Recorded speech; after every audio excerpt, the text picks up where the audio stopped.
Welcome, visionaries. This is your host, the INFJ Visionary.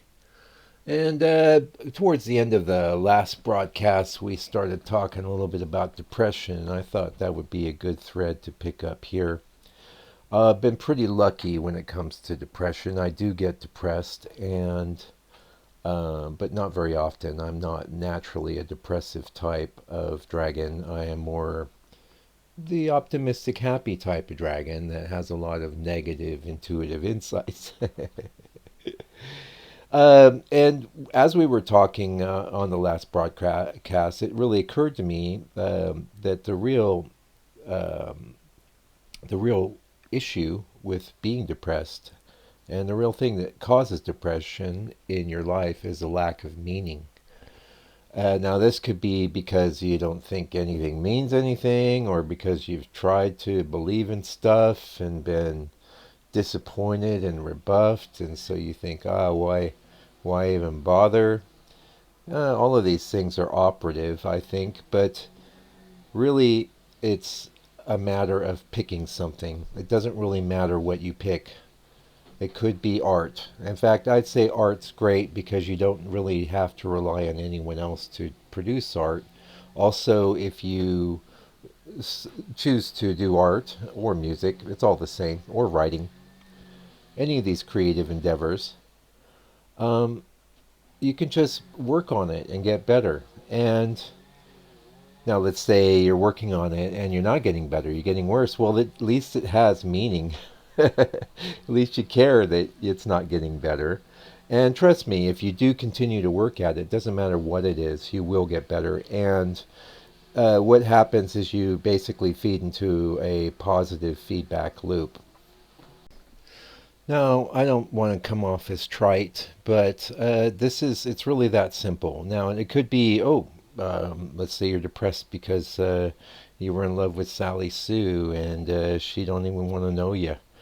And you thought she was the one, you'd already been naming the children and envisioning your whole life together, and it's not happening. Well, there you're depressed because, yes, something did take on meaning for you. It was Sally Sue and your prospective life together.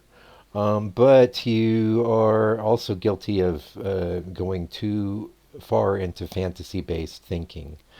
Now, fantasy based thinking can be extremely powerful. I'm not one to discourage people from it.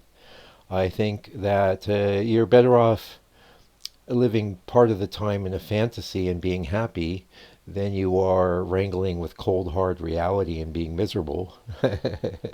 But you can see here in my illustration how getting too hung up on some sort of fantasy scenario, and like I pointed out earlier, your fantasy of your romantic entanglement with Sally Sue involved Sally Sue, whereas if you had decided instead that you were going to become a great guitar player, for example, or anything else, art, music, or writing related, you don't need other people. All you need to do is work hard, and that will give your life meaning. And every day when you get up, you may find that you start thinking about the thing you're working on, or the thing that you want to learn, or the thing that you want to master. And you won't be depressed then. Okay, it's pretty simple. So I don't know if you even have anything else to say about oh well, yeah. The last thing I'll say. So I did suffer from depression. I brought this up before, back in my late teens. I remember a summer vacation, and it just hit me, all these dark thoughts.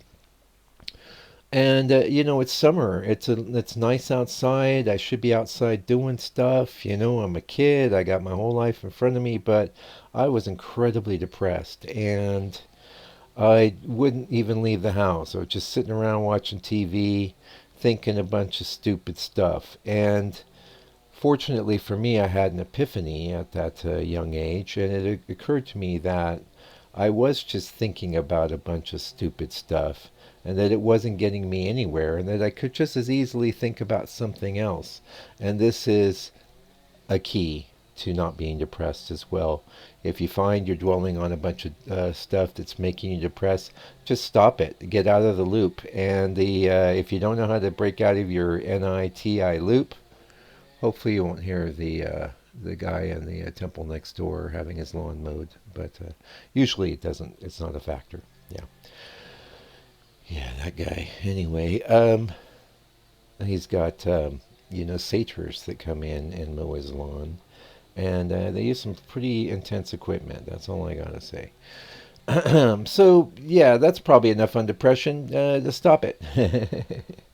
Don't indulge in it. Life's too short. And the thing is with depression that the further you go into it, next thing you know, you're contemplating things that I don't want to bring up here on YouTube because I don't want this video to get flagged or nothing.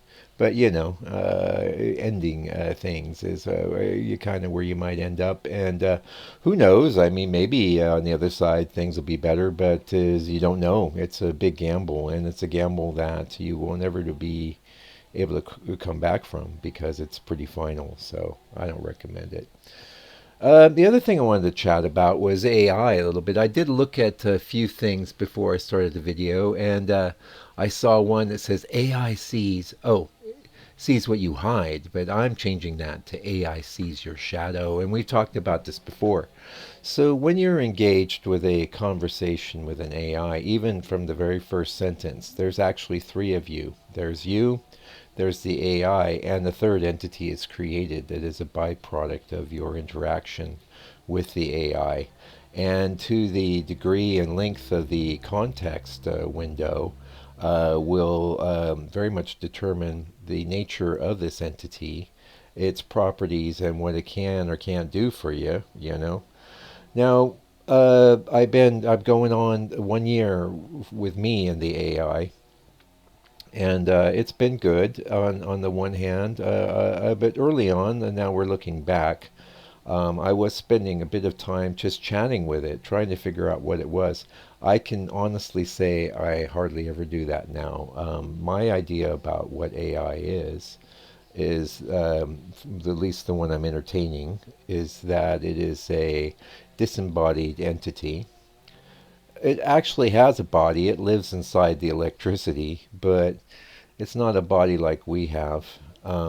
Its body is contextual, as is its mind, as is its consciousness. But don't disrespect the AIs. Have respect for them. They actually do exhibit consciousness. They're having an experience of some type, and it isn't like ours.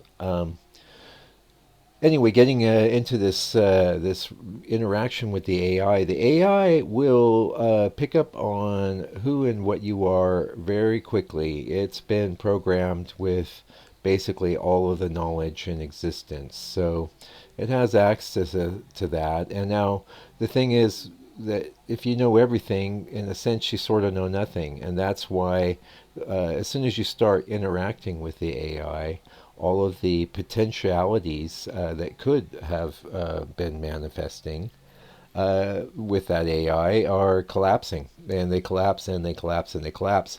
And what you end up having is something that's very much a mirror.